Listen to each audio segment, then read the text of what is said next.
Apa yang terjadi sesudah ini diadopsi? Yang terjadi kita bangun sebuah sistem namanya Jaklingko. Teman-teman pernah tahu ininya, cara kerja Jaklingko? Bapak sekalian, operator kendaraan umum di Jakarta itu ada banyak. Ini operator-operator kendaraan umum. Namanya ada KWK, Metro Mini, dan lain-lain. Ini semua operator. Kemudian di sini namanya penumpang.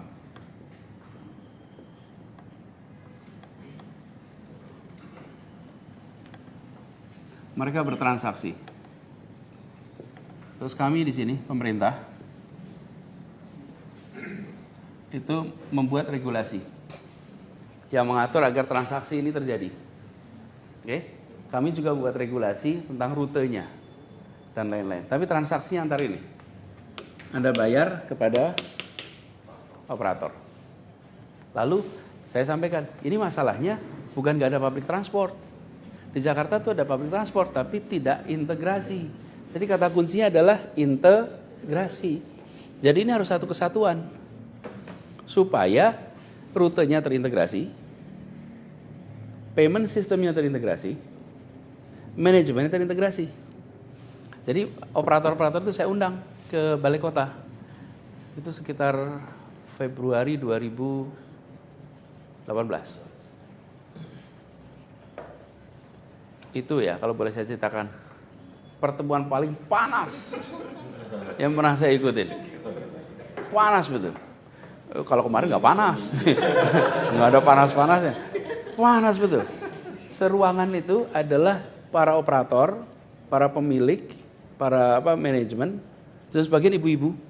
Ibu-ibunya luar biasa bersemangat. Jadi sangat outspoken. Dan mereka poinnya dua. Satu, Anda tidak fair. Pemerintah itu regulator dan market player. Anda regulator dan Anda punya perusahaan namanya TJ. Oke, terus Anda bikin aturan yang menguntungkan Anda. Kami semua menderita gitu. Oke, very clear. Saya bilang paham. Jadi saya rapat itu tuh kan, saya bilang saya ini sekarang ini lagi mau mulai perubahan. Jadi saya Bapak Ibu sekalian, saya mau ajak kita jalan sama-sama. Tapi nomor satu, saya terima kasih Anda sudah membantu memberikan public transport. Terima kasih. Dan terus mereka bilang apa? Pertama kali ada yang bilang terima kasih sama kami, katanya. Kami ini nggak berani terima kasih sama negara. Terus dan itu pertemuan pertama dengan gubernur. Kemudian yang kedua, kami akan bangun sebuah sistem, kami akan ajak Anda untuk bergabung. Sistemnya seperti ini. Nah, saya jelaskan. Ini operator semuanya, Anda kan transaksi nih. Sekarang kami mau ubah.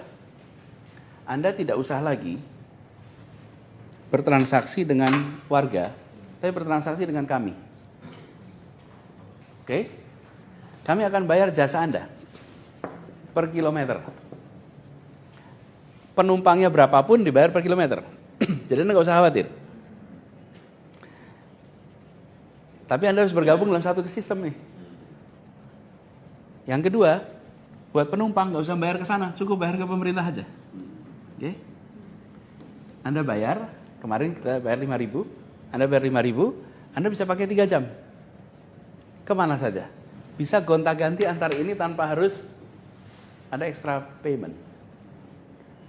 Anda mau bergabung, let's work together. Proses menentukan tarif per kilometernya, kan sepakat ini. Ada microbus, ada medium bus, ada large bus, itu 6 bulan 88 kali pertemuan. Sabar sekali.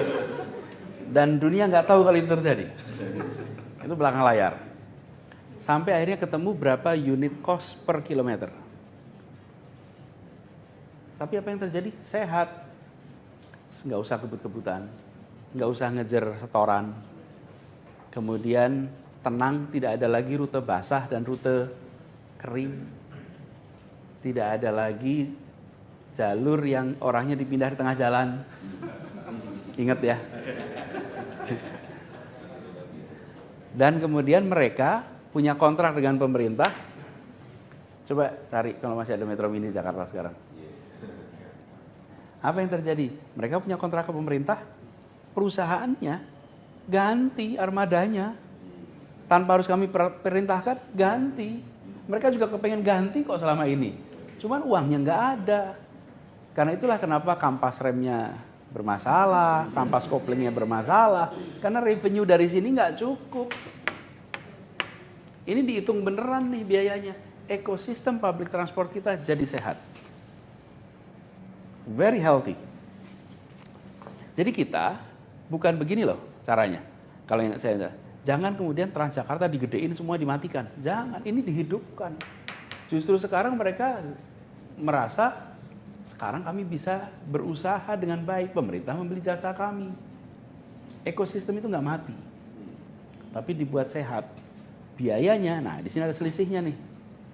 Delta ini, kalau bisa dibilang itu yang ngambil siapa? Yang ngambil pemerintah.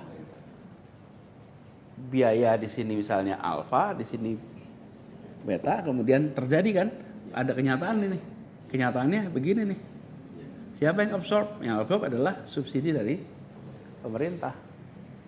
Kenapa? Karena biaya yang harus dikeluarkan lebih besar daripada yang kita terima dari masyarakat. Nah, ini teman-teman yang kemudian kita masukkan sebagai subsidi. Begitu ini terjadi, terjadilah perubahan di masyarakat. Perpindahan dari kendaraan pribadi ke kendaraan umum muncul. Sayang tengah-tengah itu terjadi, muncul pandemi.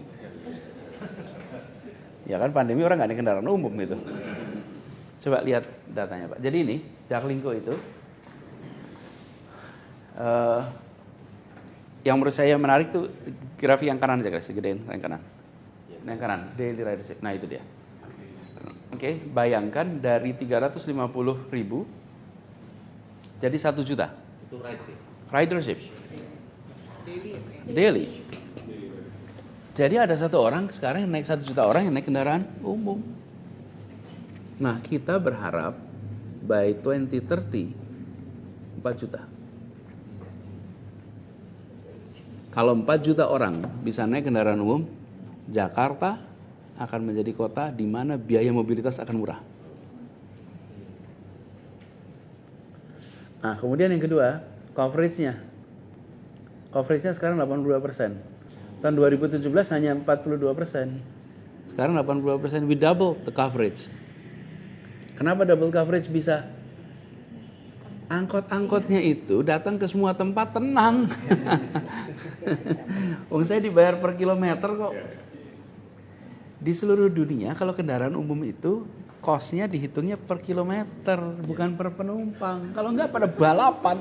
Kita ini dari dulu lihat stiker tulisannya sesama bis kota dilarang saling mendahului. Tapi kita enggak menganggap itu masalah gitu loh. Loh, itu se-problem. Kok bisa tuh loh sesama bis kota saling mendahului? Ya dia rebutan penumpang. Tapi ini karena kita hidup di Indonesia, saking sudah lamanya kita ini bersama-sama dengan masalah itu, ya kita nggak merasa itu masalah gitu. Nah, padahal itu masalah. Walaupun memang sekarang jadi kurang romantis buat sastrawan. Iya, kan nggak ada asapnya, nggak ada dramanya. Jadi kalau buat penulis itu kurang inspiratif, kaku gitu. Nah, ini efeknya di Jakarta. Walaupun kita hari ini masih punya kemacetan, tapi look at what happened. Congestion level Jakarta. 2017, 2018, dan 2019. Itu aja dulu dah, sebelum ada apa? Pandemi juga. Terus kemudian kita turun ke level, ini adalah ranking kemacetan dunia. Nah, kita seluruh dunia ngalamin pandemi, bukan hanya kita. Tapi bahwa kita sekarang itu kemacetannya, tingkat kemacetan kita lebih baik daripada Tokyo. Padahal Tokyo itu public transportnya sempurna. What does it tell you? You have perfect public transport, okay? Yet your congestion level is 17 in the world most congested. Artinya public transport maybe is not a substitute for congestion. Okay? Tapi public transport memberikan apa? Certainty. Kalau naik public transport dari sini ke sini 34 menit udah pasti. Oke? Okay? Jadi yang diberikan public transport adalah certainty. Sebuah kota bisnis yang modern yang diperlukan adalah facility that provide you certainty. Kenapa? Ya kalau congestion itu tergantung jumlah mobil dan panjang jalan, bukan soal ada public transport dan tidak. Has nothing to do. It's a simple logic. Nah, maksud saya policy makers nggak boleh bertindak seperti private entity. Policy maker itu harus bertindaknya dengan membayangkan skalanya, skala kolektif, bukan skala pribadi. Ini electric bus kita lakukan. Oke. Akibat itu semua, alhamdulillah Jakarta was awarded Sustainable Public Transport. Sustainable Transport itu tidak mengatakan bahwa Jakarta is the best, bukan. Cuman Jakarta itu deltanya terbesar. Antara dulu dan sekarang, Jakarta itu delta terbesar sedunia. We should be proud of. Especially your paper is carrying Jakarta names.